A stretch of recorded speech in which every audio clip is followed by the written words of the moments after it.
So, Steve, you've actually experienced some of these tech talent lawsuits before when you worked at Cisco and when you worked at LinkedIn.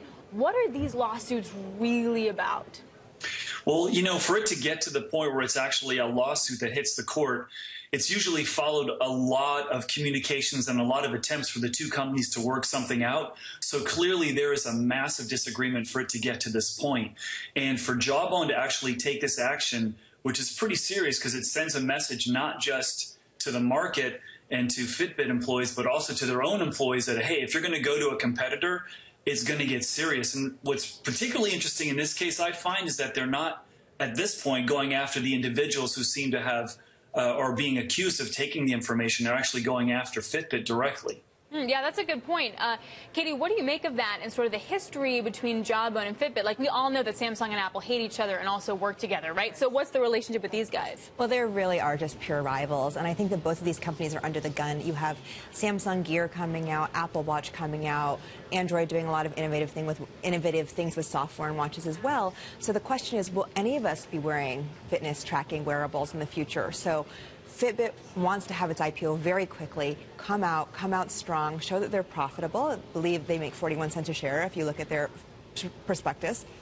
And that would be great for them. This could actually derail the IPO or delay the IPO. Really? And then you will see both, you'll see that company's financials, possibly that growth start to decline as people wear things like the Fitbit tracker or the Jawbone up less and less. So, Steve, is that the goal, like to derail the IPO? Is that Jawbone's main attempt here? Well, what we would tell our employees, this has happened to me twice in my career, once at Cisco when Alcatel sued us, and then another time when I was at LinkedIn, and we hired several hundred people out of Yahoo, and we got a very stern letter from their legal counsel. What I think it tells you is that, and if you're the recipient of those letters, you actually can talk to your employees and say, look, this is a desperate move, I think, from a desperate player. And they're not necessarily saying you're taking our best employees. They're saying, hey, you're systematically trying to take information. And I don't know how they get the word plunder out of around 6 hires. Because if I look on LinkedIn very simply, I could see that there have been a lot more people leaving Jawbone to go to Apple and Google necessarily than they are to go to Fitbit. So it's a pretty aggressive play. That's a really good point. Only 6 people using the word plunder. I mean, Katie, what do you make of that sort of desperation, really, was what Steve's talking about? Well, some people do wonder if Jawbone is desperate right now. They did just take a big, $300 million investment from BlackRock, which should help them get a lot of things on track in terms of the way they put their products together and to help them become profitable.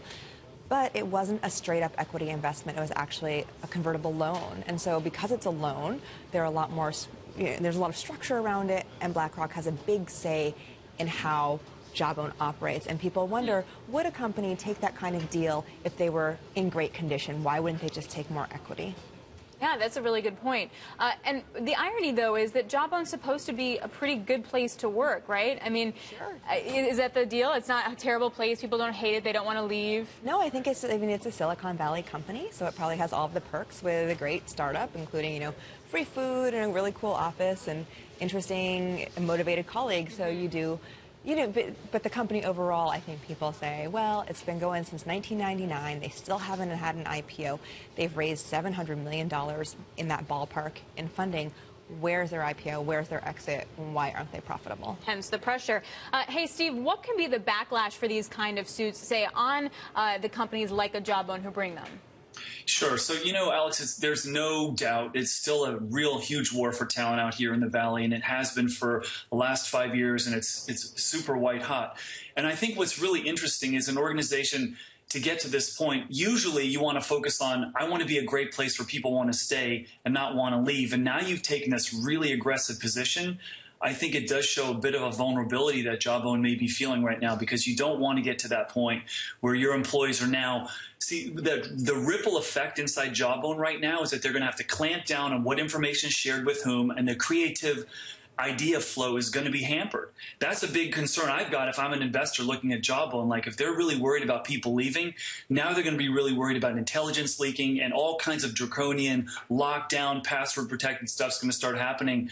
That's not the kind of culture people want to work for in the Valley, and I think Jawbone's got some challenges in front of it.